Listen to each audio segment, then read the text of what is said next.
Good day, spiritual beings, from Celestial Medium. Before Cleopatra, before Nefertiti, there was Tiye, not just a queen, not just a wife, but a divine force in human form, a woman who shaped pharaohs, reshaped religion, and left her mark on eternity. Queen Tiye, matriarch of Egypt's 18th dynasty, the living embodiment of Ma'at, cosmic balance, truth, harmony. In this journey, we travel deep into Kemet's golden age to rediscover her power, her legacy, and the mysteries she carried through lifetimes. Tiye was born around 1398 BCE to Yuya and Thuya, high-ranking, wealthy nobles with a curious distinction. Though her father was not of royal blood, he held immense spiritual and political influence. He was a priest and a military commander. Her mother, Thuya, was connected to the priesthoods of Hathor and Isis. This lineage is crucial. The tomb of Yuya and Thuya, also known by its tomb number KV46, is located in the Valley of the Kings. The tomb was robbed in antiquity, but preserved a great deal of its original contents, including chests, beds, chairs, a chariot, and numerous storage jars. Additionally, the riffled but undamaged mummies of Yuya and Thuya were found within their disturbed coffin sets. Prior to the discovery of the tomb of Tutankhamun, this was considered to be one of the greatest discoveries in Egyptology. Tiye emerged not from royal descent, but from divine alignment.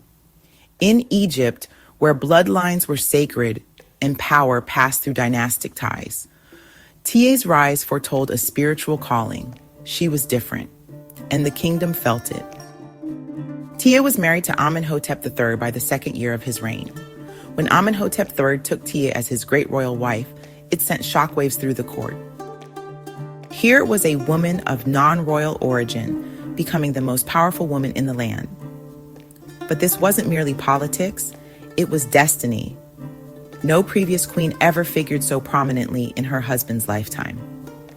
It is said that Amenhotep adored Queen Tiye. She regularly appeared, besides Amenhotep, in statues, tombs, and temple reliefs. Tiye wasn't chosen to be ornamental. She was chosen to co-rule, to advise, to anchor the kingdom in balance. And for the first time, a queen's name began appearing alongside the pharaohs in inscriptions and decrees, in stone and memory. Queen Tiye was not content to sit in the background. She shaped diplomacy, influenced state policy, and corresponded directly with foreign kings. Rulers of distant lands addressed her as an equal, often appealing to her directly in political matters. Known for her intelligence and strong personality, she was able to gain the respect of foreign dignitaries. Queen Tiye wielded a great deal of power during both her husband's and son's reigns. Unlike queens before her, Tiye's influence was visible, undeniable, sacred. She traveled with Pharaoh Amenhotep. Her opinions were sought in matters of war and peace, and in religious life, she stood at the center of Egypt's spiritual unfolding. Some believe she was a priestess in her own right, possibly even trained in the temple of Karnak or initiated into the solar mysteries. Tiye had knowledge. Her presence radiated power, not through domination, but through stillness, through wisdom, through the unshakable essence of the divine feminine.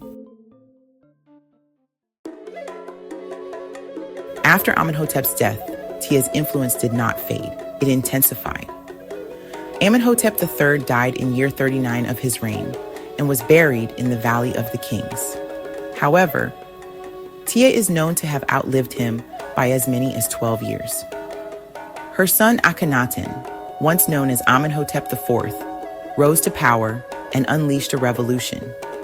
He abandoned the old gods, moved the capital to a new city called Akhenaten, and proclaimed the Aten as the one true deity, thereby instituting monotheism. But Akhenaten was not alone in this vision. Tiye stood beside him, his advisor, his protector, his spiritual anchor. She was seen as the Queen Mother, not just in title, but in divine purpose. Her wisdom shaped a pharaoh who dared to defy millennia of tradition. They were the teachings of initiates, and behind it all, Tiye's influence could be felt like a steady flame. She became a symbol of stability in a kingdom undergoing massive transformation.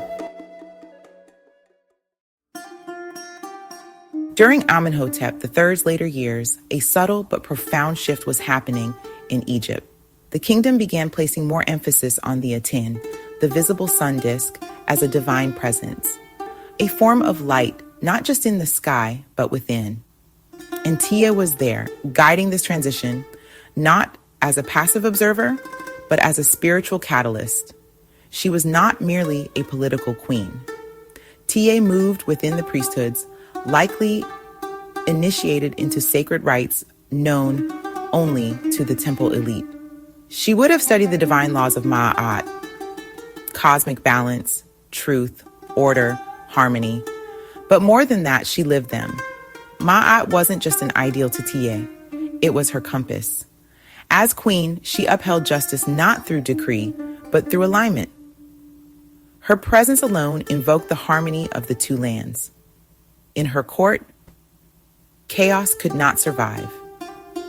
She was the embodiment of balance between the masculine and the feminine, the sun and the shadow, the mortal and the divine.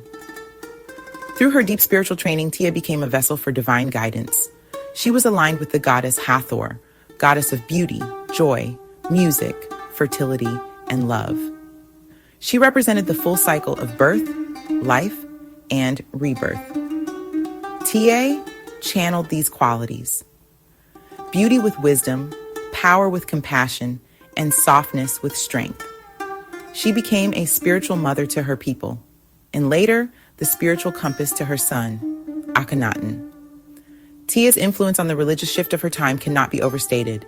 She was likely among the first to embrace the Aten, not merely as a solar deity, but as the spiritual principle of oneness. The light of the Aten represented something deeper, an omnipresent life force, a single unifying truth that transcended the many names of the gods. This was not religious rebellion. It was sacred remembrance. Tiye knew the old ways. She understood the pantheon, the rituals, the temples, but she also saw a vision beyond them, a kingdom aligned with divine light, where spiritual authority didn't rest in idols alone, but in the living breath of Ra, the source of all life. She was not trying to destroy the old order. She was trying to transmute it. And this is the essence of divine feminine wisdom: not to conquer, but to transform; not to divide, but to elevate. Tiye's legacy is unlike any other queen of ancient Egypt. Her image survives not just in hieroglyphs, but in her actual likeness. Her bust, her mummy, her presence. Her bust reveals a woman of great intensity, alert, knowing, commanding. Her mummy was discovered with her beautiful hair still intact. Not a skeleton, not dust, but a woman seemingly preserved by time itself, as if she had only stepped away for a moment. In esoteric circles, Tiye is not remembered simply as a ruler, but as an embodiment of the sacred feminine. She held the energies of Isis and Hathor, the fierce power of Sekhmet, and the hidden knowledge of Seshat. She is a divine archetype, the matriarch, the oracle, the priestess queen. She represents the light behind the throne and the wisdom behind the sun. Even today, Tiye continues to speak. To those who study the ancient mysteries, to those drawn to Egypt's forgotten truths, and to those awakening to the remembrance of divine sovereignty within themselves. She reminds us that true leadership is rooted in stillness, that wisdom doesn't shout, it radiates, that the divine feminine is not weakness, but sacred presence, anchoring, illuminating, eternal. And that spiritual revolution often begins not with war, but with remembrance, with a whisper, with a light within.